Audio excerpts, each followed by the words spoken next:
Shalom para sahabat Narwastu dimanapun saat ini berada.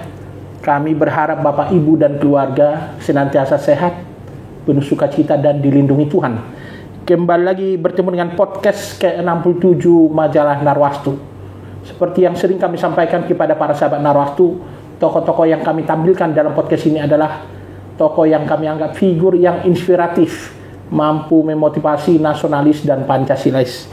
Kali ini kami mendatangi seorang sahabat Narwastu yang juga tokoh masyarakat dan seorang pengacara, yaitu Bapak Dr. Edi Torong, SH, MM. Kami sekarang berada di kantornya di daerah Jakarta Utara. Beliau ini dikenal sebagai pemuka masyarakat terutama di Karo, pernah menjadi Ketua Umum DPP Himpunan Masyarakat Karo Indonesia. Beliau juga seorang pebisnis dan punya kantor hukum sendiri, juga seorang pelayan di gereja dan aktif di berbagai organisasi. Baik, kita akan berbincang dengan beliau ya, di tengah kesibukan beliau yang luar biasa. Beliau masih menerima dan mengajak kami untuk berbincang. Shalom Bang Edi Torong. Shalom Bang John. Ya. Ini Abang kayaknya sibuk banget ya mempersiapkan acara pesta adat anak Abang kemarin yang dengan adat Karo ya. Betul. Ini sekarang mempersiapkan acara resepsi lagi. Gimana Bang rasanya orang tua mempersiapkan pernikahan anak? Iya, puji Tuhan. Jadi sekali lagi terima kasih untuk sahabat Narwastu atas kesempatan pada pagi hari ini. Ya, tentunya kalau tadi ditanya mengenai acara pernikahan anak kami, tentu selalu kami bersyukur kepada Tuhan karena penyertaan Tuhan itu luar biasa. Jadi ini ada sedikit ceritanya bahwa sebenarnya di akhir tahun kemarin ada yang meninggal keluarga dari ipar saya, tiba-tiba ya ketemu dengan keluarga semua. Nah, dibilang siapa nih yang buru torong begitu kan, dari bibit-bibitnya 6 burunya. Nah, saya mau nggak sama anakku gitu lah, diceritain di tempat rumah duka. Nah, singkat cerita ini anak langsung minta gitu loh, saya mau nikah. Waduh, apa alasannya? Karena saya lihat bapak sama mama sudah mau 60 tahun ya, tentu saya nggak bisa lagi komen, apalagi keluarga juga. Singkat cerita berjalan dengan baik, artinya apa yang dipersiapkan kalau kita orang Batak itu martumpul, triple M atau kita mau selamat, hampir 500 orang datang, kayak udah pesta. Pemberkatan yang saya sangat suka cita lah, pemberkatan hampir 600 orang yang hadir. Saya tidak sangka itu. Kalau di pesta adat itu ada 1.200 lebih. Nah, artinya ini kemurahan Tuhan. Di sela-sela itu saya sangat mukjizat, blessing bagi saya. Di acara pada saat pesta adat itu ada 4 pesta adat Batak Karo. Dan satu klan, satu kampung dengan saya. Marga Subakti pula. Nah, tapi Tuhan izinkan prosesnya berjalan baik. Jadi kesannya ya saya betul-betul bersyukur, berterima kasih kepada Tuhan Yesus atas penyertaannya sehingga acara itu semua berjalan dengan baik. Dan dari siraman, dari tunangan, siraman, karena istri saya orang Jawa, ya saya juga harus ikutin, menghormati budaya itu.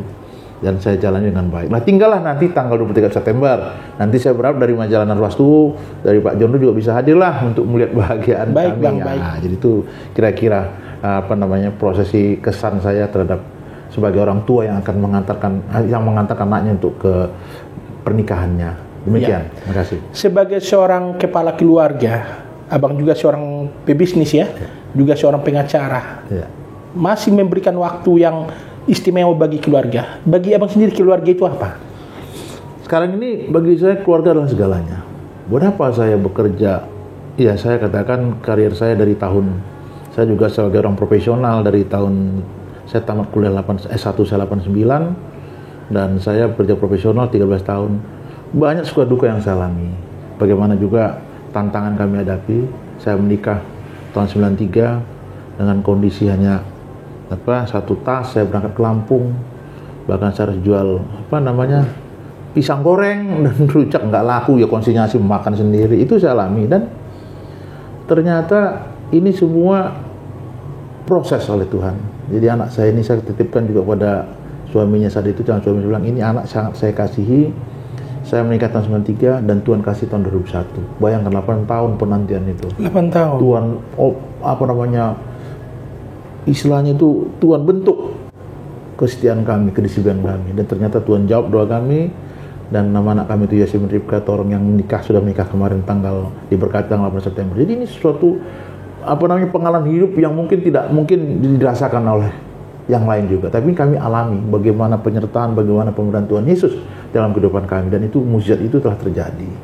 Dan tentunya kami dalam usia saat begini ya ingin sekali sisa-sisa hidup kami untuk tengah kesibukan kami menjadi pelayan yang baik, menjadi budak Tuhan yang baik. Gitu. Begitu ya. Abang tadi menyampaikan 8 tahun menunggu anak. Saya ini menunggu anak 6 tahun, Bang. Boleh tahu, Bang, mungkin Abang ingin share kepada para sahabat narator testimoni Abang yang barangkali menunggu 8 tahun ini kan, apalagi tanda petik orang Batak ini kan kalau nggak punya anak kan tanda petik dianggap kurang sempurna. Kurang abdol. Ya. Ya tadi sempat orang tua bilang, ngapain lagi kau itu sama istrimu, orang Jawa pula. Saya bilang ya, karena saya sudah diberkati oleh Tuhan, saya nggak mau segala sesuatu itu melakukan hal yang tidak berkenan depan Tuhan. Ngapain saya harus menceraikan? Orang sudah saya tulang rusuk saya sudah saya terima, sudah diberkati oleh pendeta di gereja. Tentu itu suatu hal yang harus saya pegang teguh, komitmen itu. Nah, singkat cerita ternyata setelah di 7 tahun itu memang banyak tantangan artinya dari keluarga khususnya ya. Dan puji Tuhan tahun ke-8 Tuhan izinkan gitu. Nah, ini yang ingin saya saksikan lagi. Begitu tahun 2000 saya ingat Agustus, saya waktu itu tidak bekerja. Saya coblos, saya lagi kuliah S2. Karena waktu itu saya gara-gara itu gara-gara bantu orang teman-teman keluarga yang gak kerja zaman itu. Saya bantu jadi ketahuan oleh perusahaan. Saya bilang suruh mundurkan diri. Saya dikasih surat diri, saya dikasih pesangon. Saya bilang oke, kalau itu kejahatan saya apa? Saya bilang gitu. Itu kan perusahaan butuh orang. Saya kebetulan megang personal manager, training manager, saya recruitment manager. Ya saudara bisa saya terima KKN juga dong gitu. Tapi ya perusahaan tidak mau karena itu perusahaan asing. Ya udah saya suruh resign. Nah, saya resign, saya dikasih pesangon, surat referensi kerja. Nah, maksud saya, Agustus itu saya tidak bekerja, saya sedang kuliah S2, tapi dapat satu kabar sukacita tanggal 30 Agustus, saya ingat sekali, itulah istilahnya istri saya sudah dites sebagai itu tidak lagi terlambat datang bulan di tanggal 30 Agustus 2000 saya ingat. Waktu saya menghadiri ulang tahun adik saya yang nomor 4, Agustina Torong. Ulang tahun keberapa dia ya sekarang umur 50 tahun dia. Itu 2000 berarti 7 berapa tahun tuh?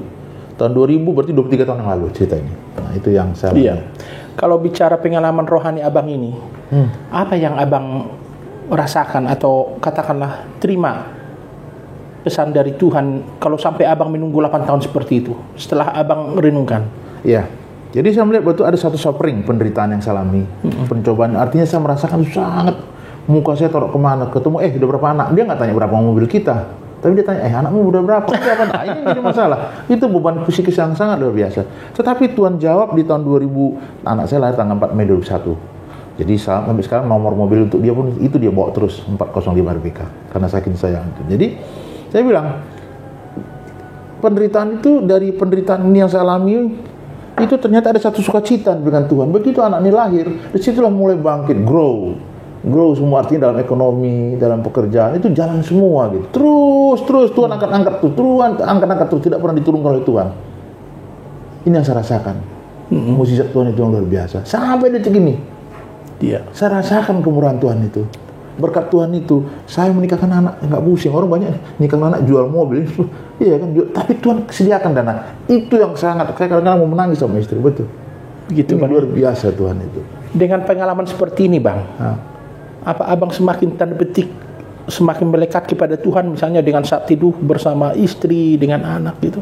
Itu sudah kami lakukan dari dulu ya. Kami ada ruang kamar teduh, ruang kamar doa kami juga ada gitu. Ada mesbah doa di rumah.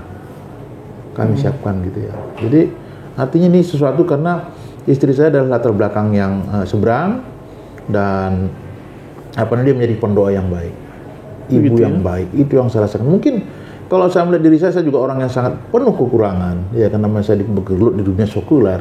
Tapi istri saya ini adalah seorang yang dia dari seberang tiba-tiba menjadi seorang pendoa, dia dimenangkan dan luar biasa. Saya nggak pernah paksa. Tiang doanya itu di istri saya, itu istri penolong. Saya lemah gitu, tapi dikuatkan oleh istri ini. Jadi tentunya saya sekarang ini kalau mau ditanya, kalau kemanapun saya perlu pergi ingin dengan istri. Nah, bayangkan coba. Kalau dulu mungkin saya mau menghindar kalau pergi kemanapun kegiatan bisnis, traveling bisnis, saya nggak mau bawa istri biar bebas kan gitu. Sekarang saya kalau pergi mana saya bawa istri saya. Gitu, Bang ya. Abang tadi menyampaikan bahwa istri itu adalah tiang doa. Iya. Kemudian Abang bilang ada juga kamar 2 di rumah ya? Ada Mesbah 2. Mungkin abang bisa sharekan kepada para sahabat Narastu pengalaman abang dengan kamar 2 itu atau ruang 2? Iya, sahabat Narastu. Jadi tentunya kami setelah kenal, ingin dekat, ingin intim lagi dengan Tuhan, ternyata memang harus ada satu tempat yang kita sediakan ruang itu buat Tuhan gitu. Jadi Mesbah 2 kami siapkan di satu ruang tersendiri, yang mana kami bisa berkumpul di situ, bisa kami berdoa bersama-sama bergandeng tangan dengan anak dan istri. Dan ternyata itu ada satu kekuatan yang kita tidak sadari bahwa dengan kita itu, kekuatan itu, kita akan mendapatkan satu respon dari Tuhan.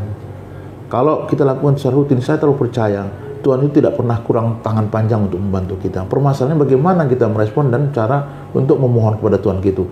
Ibaratnya pohon itu, kalau kita sodok-sodok terus ke atas, lama-lama kan buahnya pun akan jatuh kan. Nah, sama juga dengan Tuhan. Kita minta, terus pasti Tuhan akan jawab doanya dengan cara-cara Tuhan. Kita nggak bisa intervensi Tuhan, tapi kita bermohon. Itu Bapa kita tuh luar biasa. Kalau mendengar, asal kita juga dengan sungguh-sungguh, sehati, kesehatian yang penting. Kalau yang saya kan banyak hal-hal yang ini saya rasakan. Pokoknya dengan Tuhan itu luar biasa. Saya bersyukur, berterima kasih bisa Tuhan pelihara begini. Ini nggak bisa lagi saya bisa jawab dengan kata-kata, kadang air mata yang saya rasakan. Tuhan itu baik. Begitu Bang ya. Iya. Terkait dengan aktivitas abang sebagai seorang pengacara, juga seorang pebisnis dan aktif di pelayanan gereja Bang. Bagaimana abang membagi waktu untuk itu? Iya, tentunya ini sesuatu hal yang harus saya atur. Sekarang saya bisa merasakan bahwa ternyata keluarga itu adalah segala-galanya bagi saya. Dan saya selalu mengatur, kayak kemarin saya pergi, anak saya kan begini. Saya juga ada satu kesaksian, anak saya ada satu yang paling kecil, yang dia sekarang sekolah di SMA Presiden di Cikarang. Dulu sebelum masuk ke situ, itu luar biasa cueknya. Sangat cuek, tidak peduli, bangun pun seenak perutnya gitu. Ternyata sekarang setelah pendidikan di sana, dia mendapatkan suatu pendidikan karakter building yang luar biasa. Dan dia udah bisa mau megang Alkitab. Dia di sana ada gereja juga di Cikarang itu. Dan sekarang ada di sini dia, karena lagi nggak bisa ambil kemarin karena cuti 5 hari. Dan ada satu courtesy groomingnya yang baik. Dan saat itu adalah sesuatu hal, terus turunnya Tuhan itu bukan hanya ke yang kakaknya, ke adiknya pun Tuhan campur tangan. Dibentuk karakter yang udah bisa mau cium tangan, sopan, mau buka pintu mamanya, mau gandeng tangan. Dulu sangat tidak aware, tidak peduli, dia hanya hidup dalam dunianya gitu. Artinya main gadget gitu. Sekarang sudah berubah gitu. Nah ini saya pikir ternyata nggak hanya yang si Rio Seperdipka ini yang Tuhan kasih kasih kemudahan, tapi ini juga dikasih. Nah ini ternyata semua akan diluruskan oleh Tuhan gitu, akan dibentuk oleh Tuhan gitu, seturut kehendaknya gitu. Kalau bicara tentang obsesi atau cita-cita Bang, tentu di ruang 2 abang juga pasti membawa harapan-harapannya dalam ruang 2 ya. Boleh tahu Bang, apa sih obsesi seorang Bang Edi Torong? Iya, tentunya dalam hal pokok-pokok doa itu selalu kami dengan istri itu mendoakan tentunya pada keluarga inti dulu, anak istri bagaimana supaya bisa diberikan jodoh, dalam pendidikannya juga dia bisa mengikuti dan kembali lari ke keluarga, orang tua yang masih hidup, adik-adik, dan kepada sanak saudara. Itu tentu suatu pokok doa kami, syafaat kami yang selalu kami jalankan. Dan kedua, tak kalah penting juga di rumah kami sekarang sudah ada 2 pendoa. Setiap hari Selasa, saya minta pendoa datang ke rumah. Teman-teman istri saya 2 orang, selalu dia berdoa dari jam 10 sampai jam 1, setelah itu mereka makan siang. Nah, setelah mendoa, itu semua doa-doa, pokok-pokok doa itu kami sampaikan kepada. Jadi mereka lah tiang yang juga membantu. 2 orang ini ada terus setiap hari Selasa. Setiap hari Selasa pagi, mereka ada di rumah juga untuk menopang juga, atau membantu dalam mendukung dalam doa. Nah ini kami jalankan terus sampai sekarang. Kalau dulu ada tiap hari Sabtu ya, saya bikin kasih mereka datang, ada sekitar 15 orang, 20 orang datang. Karena mereka dulu nggak ada tempat, saya tempatkan di sini di bawah, kita bikin ada ibadah juga dengan para pendoa. Saya undang para hamba Tuhan datang juga untuk mengisi. Nah ternyata saya pikir jangan itulah wilayah gereja, saya nggak mau juga ambil alih, kan itu gereja yang tanggung jawab gitu. Tapi yang ini 2 orang khusus memang saya minta untuk selalu teman-teman pendoa istri untuk datang ke rumah gitu ya, untuk mendoakan gitu. Iya. Abang juga pernah memimpin HMK ya, Himpunan Masyarakat Karo Indonesia, yang notabene itu organisasi paguyuban dari Sumatera Utara.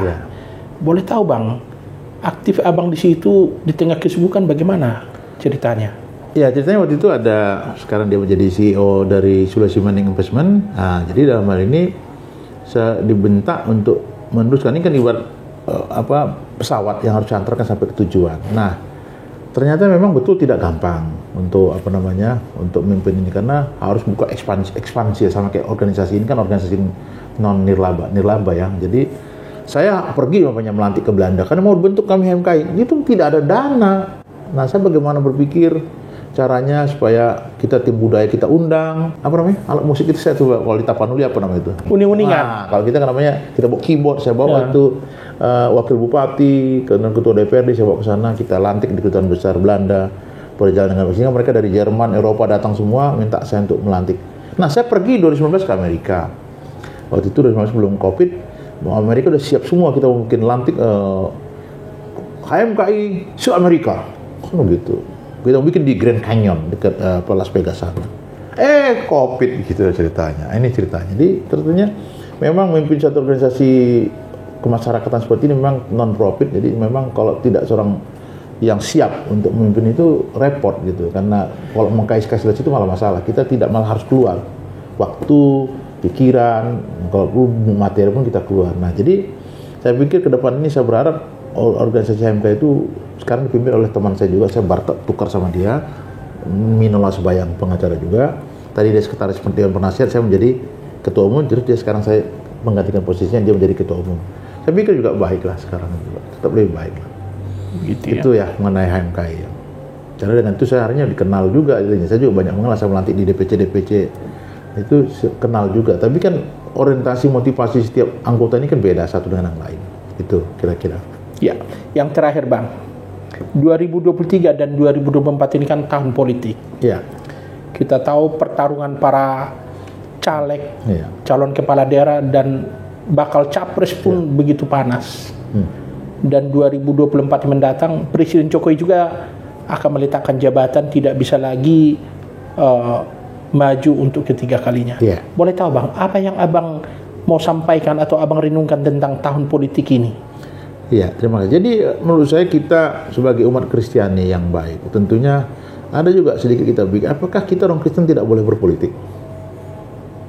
Ini pertanyaan dulu kan. Nah, dalam hal ini, tahun 2024 adalah suatu hal yang sangat krusial bagi kita juga orang-orang Kristen yang ada di Indonesia ini. Kita menggunakan hak pilih kita untuk memilih benar-benar capres yang bisa mengakomodir semua kepentingan masyarakat Indonesia ini dari berbagai macam latar belakang agama, suku dan ras dan sebagainya. Tentu kita harus berpikir jernih, kita harus berpilih yang benar, bahwa ini politik ini sangat-sangat penggantian dari Pak Jokowi kepada capres berikutnya adalah sesuatu yang sangat-sangat krusial untuk kelangsungan kita sebagai umat Kristiani yang ada di Indonesia ini. Kalau nggak salah kita ini suara kita pun hampir 15%. Tapi pertanyaan adalah, apakah pernah ada satu partai seperti dulu Partai Kindo, partai apa dulu sebelum itu Pak Pendeta siapa namanya itu, Partai Damai Sejahtera, PDS, PDKB. Kemana semua itu kan gitu? Apa kita bentuk? Kalau hitungan saya kita mungkin hampir 40 jutaan kita ya ada di Indonesia ini, masyarakat Kristiani dan Katolik. Nah, tentunya jangan kita alergi dengan hal demikian. Nah, kita harus juga jangan gara-gara pemilihan capres pilihan kita berbeda kita jadi ribut kan gitu. Wah, saya pilih si A, saya pilih B, itu jangan begitu. Apapun juga nanti kan kuncinya di kita nih, setiap warga negara Indonesia yang baik itu punya hak pilih, dia akan memilih, kita siapa yang tahu dipilih, kan luber semua kan. Jadi jangan gara-gara gitu jadi beda gitu ya. Nah, kedua, banyak juga saya lihat banyak juga orang-orang Kristiani juga yang menjadi caleg gitu ya. Nah, jadi maksud saya, harapan saya, saran saya pada acara nanti pemilu tahun depan ini, saya berharap kita umat Kristiani ini betul-betul berpikir jernih dan memilih capres yang baik atau caleg di lokasi kita untuk memilih yang benar-benar kita cari anak Tuhan dulu, kita utamakan. Itu kira-kira. Begitu Bang ya? Ya. Bang Edi, terima kasih atas perbincangan kita yang sangat menginspirasi. Apalagi Abang berbagi pengalaman iman kepada para sahabat Narwastu.